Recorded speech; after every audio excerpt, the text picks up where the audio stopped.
welcome to grade 10 economics class. In today's class we are going to discuss chapter number 2, which is sectors of the Indian economy, and today's session will be session number 5. So in this session we are going to discuss about the rising importance of the tertiary sector in production. तो production में जो tertiary sector है उसका rising importance, उसकी बढ़ती importance क्या है, वो हम लोग डिस्कस करेंगे इस सेशन में. Over the 30 years between 1973 and 2003, while production in all the three sectors has increased, it has increased the most in the tertiary sector. तो over the 30 years अगर हम लोग देखें 1973 से 2003 तक, तो सारे ही जो सेक्टर्स हैं, जो primary, secondary and tertiary sector है, ऑल थ्री सेक्टर्स, वहाँ पे जो प्रोडक्शन है वो इंक्रीज़ हुआ है in all three sectors. But सबसे ज़्यादा जो प्रोडक्शन इंक्रीज़ हुआ है वो हुआ है टर्शरी सेक्टर में.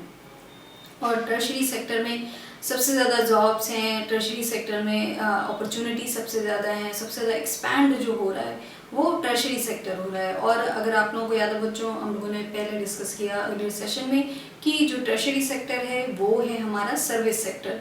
तो उसमें क्या आते हैं, उसमें आते हैं हमारा बैंकिंग है, वो आता है टर्शरी सेक्टर में. जो भी सर्विस रिलेटेड जितने भी काम हैं वो सब आते हैं हमारे टर्शरी सेक्टर में. In the year 2003, the tertiary sector has emerged as the largest producing sector in India, replacing the primary sector. तो 2003 की अगर हम लोग बात करें, इन दैट ईयर जो टर्शरी सेक्टर है वो उसने इमर्ज किया as the largest producing sector. तो वो अभी तक जो था हमारे यहाँ 2003 से पहले तक का वो था हमारा प्राइमरी सेक्टर. और प्राइमरी सेक्टर क्या है बच्चों? प्राइमरी सेक्टर है जो हमारा एग्रीकल्चर का सेक्टर है, जो नेचुरल रिसोर्सेज से हम लोग चीज़ें निकालते हैं. तो मोस्टली जो एग्रीकल्चर है वो हमारा आता है जो प्राइमरी सेक्टर है उसमें. तो अभी तक 2003 से पहले तक जो प्रोडक्शन होता था वो सबसे ज़्यादा होता था प्राइमरी सेक्टर में. बट 2003 से जो प्रोडक्शन जो शुरू हुआ सबसे ज़्यादा होना, that was in tertiary sector. And tertiary sector में बिकॉज उसमें आता है आईटी, और आप लोगों को पता होगा बच्चों कि आईटी जो है एंड बैंकिंग जो है उसमें आजकल सबसे ज़्यादा जॉब्स हैं. तो सबसे ज़्यादा प्रोडक्शन भी जो है वो वहीं हो रहा है. सबसे ज़्यादा जो एक्सपैंड कर रहा है जो सेक्टर वो टर्शरी सेक्टर है या फिर सर्विस सेक्टर है. Why is the tertiary sector becoming so important in India? There could be several reasons. तो जो टर्शरी सेक्टर है वो क्यों इतना ज़्यादा जो इम्पोर्टेंट है वो हो रहा है, why all of a sudden कि 2003 के बाद जो टर्शरी सेक्टर है उसमें प्रोडक्शन सबसे ज़्यादा हो रहा है और सबसे ज़्यादा इम्पोर्टेंट वो सेक्टर होता जा रहा है. तो उसके बहुत सारे रीजंस हो सकते हैं, तो उसकी बात करेंगे हम लोग अब आने वाले स्लाइड्स में. First, in any country, several services such as hospitals, educational institutions, post and telegraph services, police station, courts, village administrative offices, municipal corporations, defense, transport, banks, insurance companies, etc. are required. तो first अगर हम लोग बात करें तो किसी भी country में बहुत सारी सर्विसेज जो हैं उनकी रिक्वायरमेंट होती है. और वो सर्विसेज जो हैं हम लोग, अगर बच्चों आप लोग जाएँ तो आप लोग देखेंगे जो हॉस्पिटल है उसकी बहुत ज़रूरत होती है. अगर कोई बीमार है, somebody needs जो उनको हॉस्पिटल में जाना है तो वहाँ पे we need a lot of hospital. पहले तो there will be a general hospital, फिर उसके बाद we have a lot of hospital जो स्पेशलिटी हॉस्पिटल्स होते हैं. सो अगर हम लोग हॉस्पिटल में ही देखें तो बहुत सारे हॉस्पिटल्स हैं. एंड देन एजुकेशनल इंस्टीट्यूशन जो हैं वो सारी जो क्लासेस अगर आप लोग देखें तो 7th 8th 9th और 10th ये सब, और उसके अलावा आप लोग देखें तो कितने सारे जो क्लासेस हैं वो सारे हैं. फिर कितने सारे इंस्टीट्यूट हैं फॉर एनी, अगर आप इंजीनियरिंग कोई ले लें उसके कितने सारे कॉलेज हैं अगर हम इंडिया में देखें तो दैट इज़ वाई ये जो सारी चीज़ें वो कितना एक्सपैंड हो रही हैं. टेलीग्राफ सर्विसेज हैं, पुलिस स्टेशंस हैं, सब जगह पुलिस स्टेशंस होते हैं, विलेज एडमिनिस्ट्रेशन ऑफिसेज हैं, डिफेंस है जिसमें कितने सारे डिपार्टमेंट रहते हैं डिफेंस में, ट्रांसपोर्ट है, बैंक्स हैं, इंश्योरेंस कंपनीज. तो कितने सारे चीज़ें हैं, ये सब चाहिए एक कंट्री को. ये सारी चीज़ें टू बिगिन विद उन्हें ये सारी सर्विसेज चाहिए होती हैं. These can be considered as basic services. In a developing country, the government has to take responsibility for the provision of these services. तो ये जो सारे सर्विसेज हैं इनको हम लोग कह सकते हैं कि ये हैं बेसिक सर्विसेज. तो ये सारी कंट्री में होनी चाहिए बेसिक सर्विसेज. एक डेवलपिंग कंट्री में if we talk about that, तो गवर्नमेंट जो है उसको दे टेक रिस्पॉन्सिबिलिटी. ये सारी जो सर्विसेज हैं उनकी रिस्पॉन्सिबिलिटी गवर्नमेंट लेती है. तो अपने बच्चों देखा होगा बहुत सारे गवर्नमेंट हॉस्पिटल्स भी होते हैं. अगर आप एवरी लेवल पे जाके देखें तो वहाँ पे गवर्नमेंट हॉस्पिटल्स भी आपको दिखेंगे. पुलिस स्टेशन है वो गवर्नमेंट के होते हैं. सो ये सारी जो बेसिक सर्विसेज होती हैं वो गवर्नमेंट प्रोवाइड करती है. एंड दैट इज़ हाउ एक डेवलपिंग कंट्री में ये सारी जो चीज़ें हैं गवर्नमेंट की तरफ से भी दी जाती हैं. Second, the development of agriculture and industry leads to the development of services such as transport, trade, storage and the like, as we have already seen. तो फर्स्ट तो जो बेसिक सर्विसेज हैं वो सारी होनी चाहिए in a country to begin with. उसके बाद जो डेवलपमेंट होता है एग्रीकल्चर का एंड इंडस्ट्री का जो डेवलपमेंट होता है उसके लिए we need a lot of other services. वो उसमें आते हैं जो ट्रांसपोर्ट है वो आता है, ट्रेड है, स्टोरेज आएगा. So all these things are interrelated. अगर आपका जो primary and secondary sector if that is doing good then you need all those services. तो आपको ये सारी सर्विसेज की भी ज़रूरत पड़ेगी कि if you have more than enough, जो आपके पास अगर वीट है प्राइमरी सेक्टर में जो हम लोगों ने बनाया उस वीट को, देन अगर उसको कहीं स्टोर करना है then you need the storage for that. So उसको फिर स्टोरेज से ही अगर आपको कहीं लेके जाना है to sell it then you need the transport services for that. So all these things are interrelated and that's how if जो एग्रीकल्चर सेक्टर है एंड इंडस्ट्री है if they are doing good then you need all those services also. And ये सारी services जो है उनके साथ ही ये भी जो डेवलपमेंट है उनका वो भी होगा. Greater the development of the primary and secondary sectors, more would be the demand for such services. तो जितना ज़्यादा डेवलपमेंट होगा प्राइमरी और सेकेंडरी सेक्टर का उतना ही ज़्यादा इन सब चीज़ों का जो सर्विसेज हैं ये ट्रांसपोर्ट की, स्टोरेज की, ये सारी जो सर्विसेज हैं इनका जो डिमांड है वो उसे उतना ही ये भी डेवलप करेगा. Because then they would need telecommunication services. उनको कम्युनिकेट करना होगा कि when are they going to sell और when are they going to keep चीज़ें स्टोरेज में कब रखने जा रहे हैं. सो इन सब के लिए फिर कम्युनिकेशन भी चाहिए. एंड दैट इज़ हाउ अगर प्राइमरी सेकेंडरी सेक्टर आपका डेवलप कर रहा है in a country then your tertiary sector will also develop with that.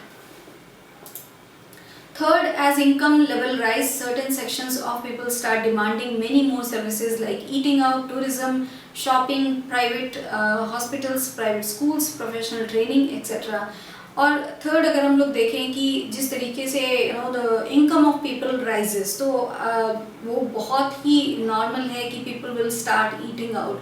तो जैसे जैसे इनकम बढ़ती है लोगों की देन वो बाहर जाके रेस्टोरेंट में खाना खाएंगे. फिर उसके बाद वो टूरिज़्म के लिए इंडिया में ही घूमने जाएंगे. And then if they have more income तो फिर they will go out of India, वो वहाँ घूमने जाएंगे. तो ये सारी जो चीज़ें हैं कि फिर वो शॉपिंग भी ज़्यादा करेंगे. एंड देन उसके बाद जो गवर्नमेंट हॉस्पिटल है if they have the money for it तो गवर्नमेंट हॉस्पिटल में नहीं लेके जाएंगे. If somebody is sick then they will take them to the जो प्राइवेट हॉस्पिटल्स हैं so that they can get better service there. तो उसके लिए फिर वो प्राइवेट हॉस्पिटल्स यूज़ करेंगे. एंड ऑल्सो जो प्राइवेट स्कूल्स हैं वो सारे बच्चे जो हैं who can afford to go to private schools, so बच्चे वहाँ प्राइवेट स्कूल्स में जाते हैं. सो ये सारी जो चीज़ें हैं इन सब से जो टर्शरी सेक्टर है दैट्स हाउ इट गेट्स सारा जो डेवलपमेंट है that's how all the development goes to the tertiary sector eventually. You can see this change quite sharply in cities, especially in big cities. तो ये सारी चीज़ें जो लोग बात करेंगे जो इनकम लोगों की बढ़ेगी तो सर्टेन सेक्शन ऑफ पीपल जो हैं वो ये सब जो चेंज है उनके लाइफस्टाइल में वो आएगा. They will go to the restaurant, they will go जो हॉलीडेज है उस पर जाएंगे और वो बाहर हॉस्पिटल्स जो है प्राइवेट उसमें यूज़ करेंगे. तो ये सारी चीज़ें all these changes we can see कि it is happening quite sharply. जो सिटीज़ हैं वहाँ पे बहुत हो रहा है. And then if you go to the bigger cities, if you go to metro cities तो आप देखेंगे ये सब चीज़ें बहुत ज़्यादा ही यूज़ हो रही हैं वहाँ पे. सो this is how the change is coming in the society and in the sectors. जो चेंज हो रहा है, this is how it is changing. Fourth, over the past decade or so, certain new services such as those based on information and communication technology have become important and essential. The production of these services has been rising rapidly. और fourthly अगर हम लोग देखें तो past decade और सो में हम लोग देखें कि सर्टेन जो नई सर्विसेज हैं जो बेस्ड हैं इंफॉर्मेशन एंड कम्युनिकेशन टेक्नोलॉजी पे, वो बहुत ही ज़्यादा इम्पॉर्टेंट हो गई हैं, बहुत एसेंशियल हो गई हैं. If we go back some बहुत ज़्यादा दूर नहीं जाए तो सेलफोन नहीं होता था, मोबाइल फ़ोन्स नहीं होते थे, लैंडलाइन होता था. बट नाउ इतना मोबाइल फ़ोन इतना ज़्यादा बढ़ गया है, यूज़ आपको देख इतना शार्पली उसका राइज हुआ है कि नाउ ऑलमोस्ट आप किसी के भी पास जाएं, you will see them with the mobile phones. तो ये एक नई चीज़ है, एक नया चीज़ है जो इंफॉर्मेशन टेक्नोलॉजी और कम्युनिकेशन, ये सारी चीज़ आप लोग देखेंगे कितना ज़्यादा चेंज हो रहा है. And that is how the sector is increasing, the sector is developing. The production of these services has been rising rapidly. तो इन सब का जो प्रोडक्शन है इन सब चीज़ों का, वो बहुत ज़्यादा रैपिडली जो है वो इंक्रीज़ हुआ है. Not all of the service sector is growing equally well. Service sector in India employs many different kinds of people. तो if we talk about the whole service sector, तो वो सारा जो service sector है, that's not growing की equally वो grow कर रहा है in all the aspects everywhere. It's not growing equally. जो सर्विस सेक्टर है उसमें a lot of different kind of people जो हैं वो उसमें एम्प्लॉय होते हैं. It's not one certain kind of people employ होते हैं वहाँ पे. बिल्कुल डिफरेंट एक्सपर्टीज़ के, डिफरेंट स्किल्स के लोग वहाँ पे हायर होते हैं. At one end, there are a limited number of services that employ highly skilled and educated workers. At the other end, there are a very large number of workers engaged in services such as small shopkeepers, repair persons, transport person, etc. तो one end पे हम लोग देखेंगे कि there are limited number of जो services हैं वो जो है बहुत ही हाईली स्किल्ड लोगों को वो एम्प्लॉय करते हैं. वहाँ पे बहुत एजुकेटेड लोग चाहिए होते हैं. सो वो एक जगह जहाँ पे बहुत ही हाईली स्किल्ड लोग चाहिए होते हैं. And then at the other end अगर हम लोग देखें तो वहाँ पे बहुत लार्ज नंबर पे लोग वर्कर जो हैं वो एम्प्लॉय होते हैं, उससे उनको काम मिलता है वहाँ पे. And there could be small shopkeeper हैं, रिपेयर जो लोग करते हैं वो वहाँ पे रहते हैं, या फिर ट्रांसपोर्ट जो उसमें इंगेज्ड हैं. तो ये सारी वन एंड पे बहुत हाई स्किल चाहिए. देन अदर अगर हम लोग देखें ऑन द अदर साइड वहाँ पे बहुत सारे लोगों की ज़रूरत है, बट वो थोड़े कम जो स्किल्ड वाले होते हैं वहाँ पे हैं, बट वो एक बहुत लार्ज नंबर है जो एम्प्लॉय होता है. These people barely manage to earn a living and yet they perform these services because no alternative opportunities for work are available to them.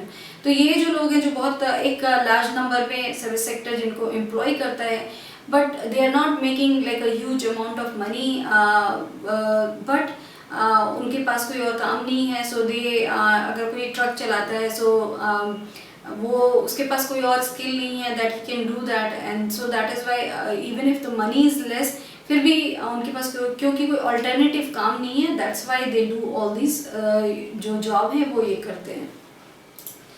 Only a part of this sector is growing in importance. तो like we earlier discussed कि पूरा जो service sector है that is not growing equally well. So some part are really growing sharply, वहाँ पे बहुत ज़्यादा development हो रहा है, बट जो कुछ और पार्ट है वो इस सेक्टर का उतना ज़्यादा उसको इम्पोर्टेंस भी नहीं है एंड वो उतना ज़्यादा ग्रो भी नहीं कर रहा है. तो it's not that the whole sector is getting the development equally, ऐसा नहीं है. देयर आर सम सेक्टर्स जो बहुत अच्छा कर रहे हैं, सम जो चीज़ें हैं वो इतना ज़्यादा शार्पली ग्रो कर रही हैं, बट कुछ उतना नहीं कर रहे हैं. So this is all that we have discuss in this session कि किस तरीके से जो टर्शरी सेक्टर है उसमें किस तरीके से राइज हुआ है. This is all that we have discuss. Thank you.